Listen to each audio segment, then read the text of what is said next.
हे कित्येक दिवस या ठाणे शहरात 194 एकरच्या टीडीआरच्या घोटाळ्याची चर्चा चालू आहे.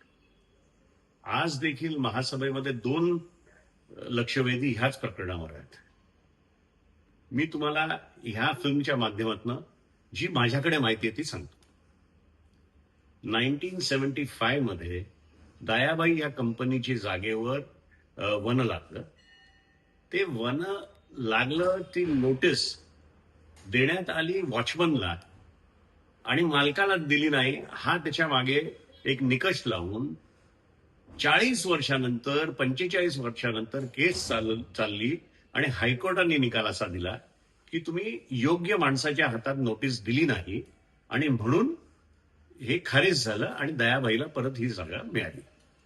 म्हणजे जी चूक एका फॉरेस्टच्या अधिकाऱ्यांनी 50 वर्षापूर्वी केली त्याचा भूदंड ठाणे शहराच्या नागरिकांना आज बसतोय. 2017 मध्ये ही केस परत एमआरटी कोर्टात गेली आणि एमआरटी कोर्टाने पुन्हा एकदा दयाबाईच्या नावाने ही च्या बाजूने हे निकाल दिला. आता विषय असा आहे की आपण 100 एकर ह्या 194 एकर्स पैकी 100 एकरवर टीडीआर देतोय. टीडीआर आपण कशावर देतोय? तर माझ्या मनात एक मुद्दा आहे.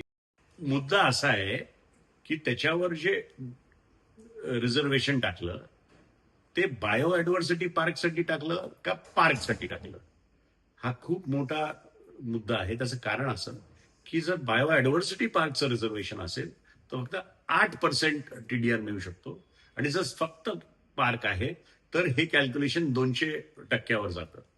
म्हणजे जे 2800 कोटी रुपयाचं त्यांना टीडीआर मिळणार आहे ते खरंच जर ते बायोडायव्हर्सिटीचं जर त्याच्यावर रिझर्वेशन असलं तर त्यांना फक्त 112 कोटीचा टीडीआर मिळणार. आता पुढचा मुद्दा असा येतो की जर 82 लाख स्क्वेअर फीट टीडीआर ह्या ठाणे शहरात लोड होणार असेल तर ह्या छोट्या चुकीचा भूदंड हे ठाणे शहरातले सगळे नागरिक यांना सहन करायला लागणार आहे. म्हणजे किमान 18 ते 20 हजार घरं फक्त ह्या टीडीआरवर जनरेट होणार आहे. आज या ठाणे शहरात पाणी नाही, रस्ते नाही, स्वतःचं मलनिसारण केंद्र नाही आणि कुठल्याच सुविधा पाहिजे त्या पद्धतीने नसताना आणखीन 18 ते 20 हजार घरांची जर ही सोय ही टीडीआर मार्फत होणार असेल तर आपण कुठे जातो. दुसरा एक मुद्दा माझ्यासमोर आहे की, आणि हा मुद्दा सर्वात महत्वाचा आहे की टायटलच्या अगेन्स्ट आपण सुप्रीम कोर्टमध्ये जायला होतो. आपलं टायटल चॅलेंज करायला पाहिजे होतं तर टीएमसीने चॅलेंज केलं टीडीआर. ऍक्च्युअली चॅलेंज करायचं होतं टायटल आणि ते करायचं होतं फॉरेस्टने. पण आम्हाला माहिती अशी आहे की फॉरेस्ट मिनिस्ट्रीला परवानगीच दिली नाही सीएम ऑफिसमधनं हे चॅलेंज करायला.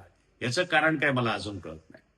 दुसरं, जेव्हा महानगरपालिका सुप्रीम कोर्टमध्ये गेली तेव्हा 20 जुलै तारीख पडली आणि तोपर्यंत टीडीआरवर स्टे आला. टीडीआरवर स्टे आल्यानंतर तुम्ही मध्येच 29 मेला तुम्हाला गरज काय होती कन्सेंट फाईल करायला आणि तुमची केस मागे घ्यायला. म्हणजे कुठेतरी भ्रष्टाचार झाला, कुठेतरी दयाबाई कंपनी आणि महानगरपालिकेमध्ये काहीतरी ठरलं आणि म्हणून आपण टाकलेली केस आपण वेळेच्या आधी ऑन बोर्ड घेऊन आपण 29 मेला मागे घेतली. याची कारणं आपल्याला शोधायला पाहिजे. तर 29 मेला जर केस मागे घेतली तर 25 मेला जेव्हा याच्यावर स्टे होता तेव्हा स्टे असताना आपण ताबा कसा काय घेतला? म्हणजे तुम्ही सुप्रीम कोर्टचंही कंटेम्प्ट केलेला आहे. सुप्रीम कोर्ट जर स्टे देत आहे तर ती स्टे उठवायच्या आधी तुम्ही कंटेम्प्ट केलाय असं आमचं म्हणणं आहे. त्यामुळे याच्यावरही गौर झाला पाहिजे. एकंदर म्हणायचं तर 51 वर्ष आता आज पूर्ण झाली, 51 वर्ष केलेल्या एका छोट्या चुकीचं भूदंड हे ठाणे शहरातल्या सगळ्या नागरिकांना पडतंय. ते आम्ही कदापि सहन करणार नाही आणि राष्ट्रवादीच्या माध्यमातून 12 जुलैला सुप्रीम कोर्ट सुरू झालं तर आम्ही 100% याच्या विरोधात, महानगरपालिकेच्या विरोधात, दयाबाईच्या विरोधात आम्ही सुप्रीम कोर्टात जाऊ.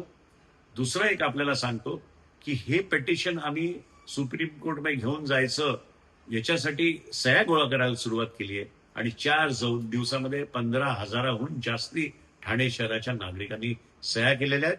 म्हणजे किती संतप्त या विषयावर ठाण्याचे नागरिक आहेत ह्याच्यावरनं ते कळून येईल. ज्ञान, मुझे हेल्थ केयर फील्ड में करियर बनाना है, कोई स्ट्रॉन्ग ऑप्शन है? बिल्कुल है। अभिनव इंस्टीट्यूट का BPTH बैचलर ऑफ फिजियोथेरेपी। आजकल फिजियोथेरेपिस्ट की डिमांड बहुत हाई है। कोर्स रिकॉग्नाइज है ना? ऑफ कोर्स, ये इंडिया की लार्जेस्ट मेडिकल यूनिवर्सिटी से एफिलिएटेड है, मतलब स्ट्रॉन्ग एकेडमिक वैल्यू। और करियर अपॉर्चुनिटीज कैसे रहेंगे? बहुत amazing. Hospitals, sports clinics, rehab centres और इवन इंटरनेशनल अपॉर्चुनिटीज भी। और सबसे इम्पोर्टेंट, प्लेसमेंट सपोर्ट मिलेगा? बिल्कुल। एक्सपीरियंस्ड फैकल्टीज और प्लेसमेंट गाइडेंस के साथ स्ट्रॉन्ग करियर सपोर्ट मिलता है। Sounds perfect. मैं आज ही अभिनव इंस्टीट्यूट के BPTH कोर्स के लिए अप्लाई करूंगी। तो वेट किस बात का? BPTH एडमिशंस ओपन है, लिमिटेड सीट्स। अभी अप्लाई करो अभिनव इंस्टीट्यूट में।